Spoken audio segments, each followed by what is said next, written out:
Gusto niyo bang maging obsessed sa inyo ang inyong karelasyon? Kung yes, please continue watching. Hello mga guys, kumusta kayo? Panibagong araw, panibagong video na naman tayo.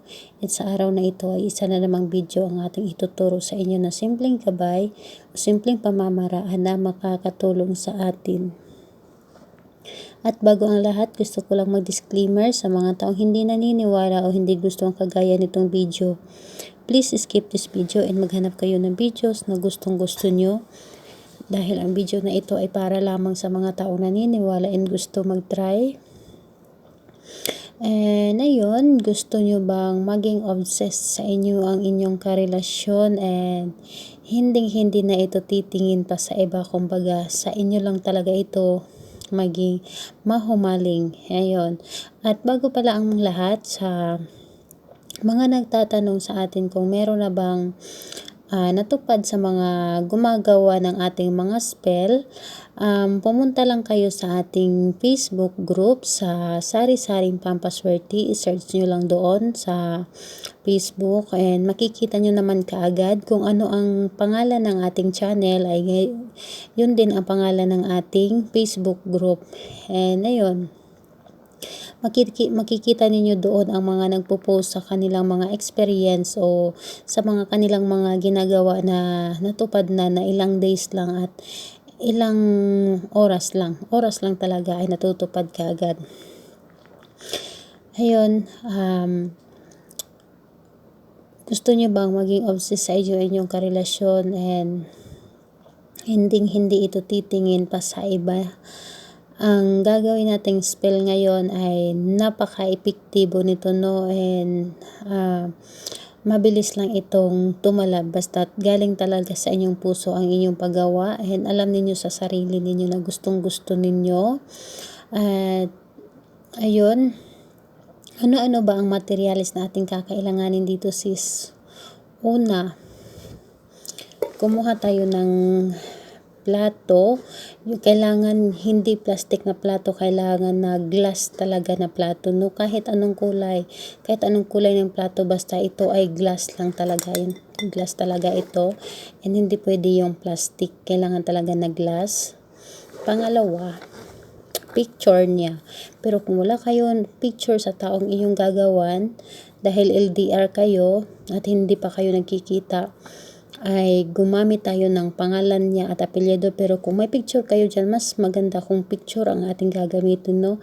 Mas maganda talaga kung larawan. Ayun, para lang ito sa mga walang larawan, pero kapag meron kayong larawan, yun ang gamitin nyo dahil mas maganda ang talab. Pero pwede rin naman sa pangalan lang at apelyido. Ito, second option lang ito kung wala kang larawan ng taong iyong gagawan. Second option lang ito, pero kung meron ka ay picture na lang. And ayun, pangalawa, kandila. Kandilang pula ang ating kakailanganin. Wala akong pulang kandila, kaya puti ang aking papakita. Pero kapag kayo ang gagawa, pula or pink ang ating kukuhanin o kukunin. At pulang panulat, kailangan pulang panulat. Kailangan din natin ng asukal, kailangan natin ng honey, at kailangan natin ng pambalot na pula, basta pula lang ito. Ayun, lagi ko ito sinasabi bago natin ito gagawin, kailangan relax ka lang, relax ka sa iyong sarili, nakafocus ka sa iyong ginagawa, wala kang ibang iniisip. Kung may problema ka o may gumugulo sa iyong isipan, isantabi mo muna yan kahit panandalian lamang para makapag-focus ka sa iyong gagawin o sa iyong ginagawa. At kailangan kapag gagawa ka nito ay desidido ka o buo ang iyong paniniwala, buo ang iyong loob na gagawin ito. Wala kang duda, dahil kapag may duda ka tapos gumagawa ka nito ay hindi talaga ito magiging posible para sa iyo. At kung gagawa ka nito, kailangan na kiniklaim mo sa iyong sarili na alam mo sa iyong sarili na maging maging success itong iyong gagawin. Huwag kang mag-isip ng mga negatibo. Kailangan positive lang talaga kapag gagawa ka. And kapag gagawa kayo, huwag na huwag ninyo itong ipagsasabi o kahit kanino, huwag na huwag ninyo itong ipapaalam. Kahit sa akin, huwag na huwag. Kasi yung iba ay bago gumawa, nag-PPM sa akin na ito ang gagawin. Huwag ninyo yun ipapaalam kahit kanino, kahit sa akin, dahil posible yan na makakasagabal sa ating gagawin and matagal tumalab or hindi tatalab dahil pinagsasabi mo na. Kailangan kapag gagawa ka, walang ibang taong nakakaalam at wala kang pagsasabihan, and focus lang. Kung may plano ka ay gawin mo na. Pwede kang magtanong sa akin kung ano dapat gawin, pero wag na wag mong sabihin na gagawin mo ito ngayon, gagawin mo ito bukas. Huwag na huwag mo itong sasabihin kahit sa akin. Ayun lang din. Burahin ninyo ito sa inyong isipan kapag gagawa kayo para mabilis itong tumalab. Huwag ninyo itong palaging iisipin. And ayun sis, ano ba ang una nating gagawin?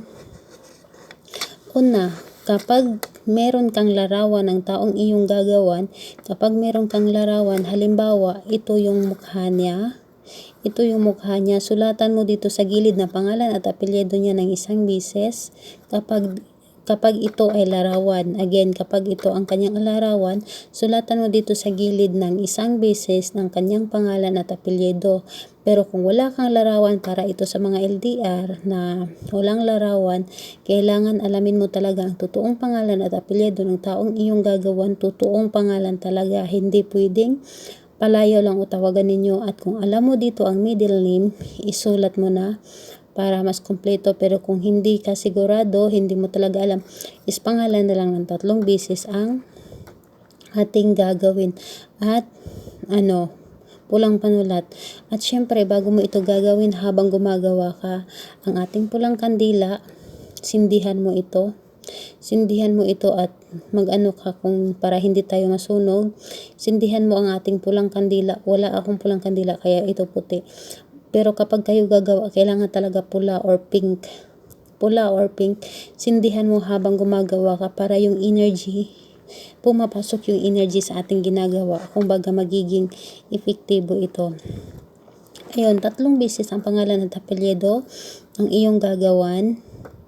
Kailangan alamin mo talaga, hindi pwede yung pangalan niya sa Facebook kung hindi niya naman totoong pangalan. At pagkatapos niyan, ilagay mo ito sa plato.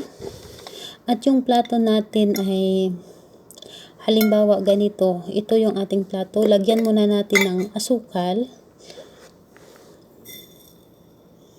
Damihan nyo na ang asukal. Ito konti lang ang aking nilagay. Medyo damihan nyo na ang asukal kapag kayo ang gumawa. Ayan, nilagay ko ang asukal. Pagkatapos nyan, ganito. Kapag picture naman o larawan naman ang inyong ginamit, kailangan dito ang nasa ibabaw yung kanyang pangalan. Hindi pwedeng nakataob o ang kanyang mukha. Hindi pwedeng nakataob. Kailangan ganito talaga, nakatihaya ang kanyang larawan. Kapag ang larawan niya ang iyong ginamit, kapag larawan dito yung mukha, kailangan yung mukha o buong katawan niya, lagyan natin ito. Una, lagyan natin ng honey. Wala akong honey sa ngayon. Lagyan natin ito ng honey, yung buong katawan niya talaga o buong larawan niya. Pero kung wala ka man lang larawan, itong sinulat mong pangalan niya ay lagyan mo ng honey. Kailangan matakpan talaga ng honey ang buong pangalan niya. Kailangan matakpan natin ito ng honey. At saka budbura natin ng asukal ulit. Ayan. Kailangan na matabunan talaga. Asukal at honey. Una, yung honey ang ilagay mo. Kailangan tabunan ang kanyang larawan kung larawan ang gamit. Pangalawa, kung pangalan lang ang inyong gamit dahil wala kayong larawan, kailangan katulad nito na natatabunan ang kanyang pangalan at apelyido. Una, honey ang ilagay. Tapos sa ibabaw ay ating asukal. Sis, pwede bang gumamit ng asukal at puti or pula? Yes, pwede. And sis, sa mga ano ba, sa babae ba o ano, lalaki to lalaki, pwede ba ito? Yes, pwede ito ninyong gagawin, wala itong pili. Ayun, pagkatapos niyan, di ba nakasindi ito ang ating kandila, mga sis, nakasinda ang ating kandila. Ang ating kandila, bigyan natin ng energy ang ating ginawa. Habang nakasindi itong kandila natin, 3 beses mo itong painitan o ipaikot dito sa kandila. Habang nakasindi ang ating kandila, ganunin mo ang ating plato. Maging obsessed ka sa akin. Pangalan niya at apelyido, tawagin mo. Pangalan niya, apelyido, maging obsessed ka sa akin. Pangalan niya, apelyido, maging obsessed ka sa akin ng 3 beses lang. Kumbaga, bigyan natin siya ng energy. At ayun, pagkatapos niya na naikot-ikot mo na itong ating plato, hawakan mo. Kausapin mo ang ating ginawa na sa pamamagitan nito, tulungan mo ako na si pangalan niya, apelyido, maging obsessed sa akin at hindi na ito titingin pa sa iba. Sa akin lang talaga ito mahumaling at hindi ito magawang mahumaling pa sa iba at hindi na ito titingin pa sa iba. Ako lang ang pinakamaganda sa kanyang paningin o ako lang ang kanyang mamahalin. Yung lahat ng gusto mo nang maganap ay gawin mo na o hilingin mo na dito sa iyong ginawa. Hilingin mo na ito sa iyong ginawa. And ayun, sis, natapos na kaming humiling, saan namin ito ilalagay. Ilalagay natin ito, di ba nabanggit ko sa inyo na kailangan natin ng pulang tela, medyo malaki-laking pulang tela, basta pula lang ito. Halimbawa, ito example ko. Ito ay aking pulang tela, ito ay aking pulang tela, example lang ito. Kailangan kunin mo ang kanyang larawan o kanyang pangalan na inyong ginawa. Ganito. Kailangan na kunin mo. Ganyan. At yung asukal na nandito sa plato, dahil nabigyan natin ito ng energy at nagbibigay tulong ito sa ating ginawa, ay ilagay mo na rin dito. Lahat na ay ilagay mo na. Pagkatapos niyan, balutin mo. Paano sis kung maliit ang aming tela at hindi namin kayang balutin? Kumuha ka ng panali dyan, talian mo na. Mabalot talaga itong lahat. Mabalot mo itong lahat and talian mo na lang. At ang panali natin, kailangan natin ng pulang panali. And ayun sis, kailan namin ito gagawin? Gagawin natin ito ng Tuesday or Friday lang talaga. Tuesday or Friday lang. Kailangan umaga natin ito gagawin. Pwede ng madaling araw ng 3 a.m. to 5 a.m. And sa 6 to 8 a.m. Pwede natin ito gagawin. And sis, saan natin ito ilalagay kung natapos na? Ilalagay natin ito kung saan walang nakakakita. Ilagay natin sa ating damitan. Hayaan mo lang ito doon. Hayaan mo lang ito doon hanggat naramdaman mo na naging obsessed na siya sa iyo. Hayaan mo lang kahit ilang araw ito doon. Huwag mo na itong galawin. Hayaan mo lang.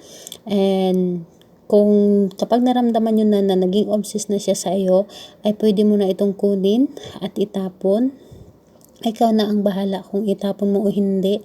And ayun, sana ay makatulong ito sa inyo. And basta kapag gagawa kayo nito, burahin nyo talaga ito sa inyong isipan. Huwag ninyo itong iisipin palagi para hindi ito mananadya, dahil ang ating spell nananadya ito kapag imbis na hinihintay natin, imbis na tumatagal lang talaga. Kailangan burahin talaga natin ito sa ating isipan at balik tayo sa normal na parang wala lang tayong ginagawa. And ayun, sana ay makatulong ito sa inyo. And kung ano man ang nangyari sa inyong ginagawa ay paki-comment na lang sa baba. And kung may mga katanungan kayo or mga request, please paki-comment sa baba para ma-replyan ko kayo at magawa natin ng video ang inyong mga request. And don't forget to subscribe to my channel. Bye bye everyone. God bless us all.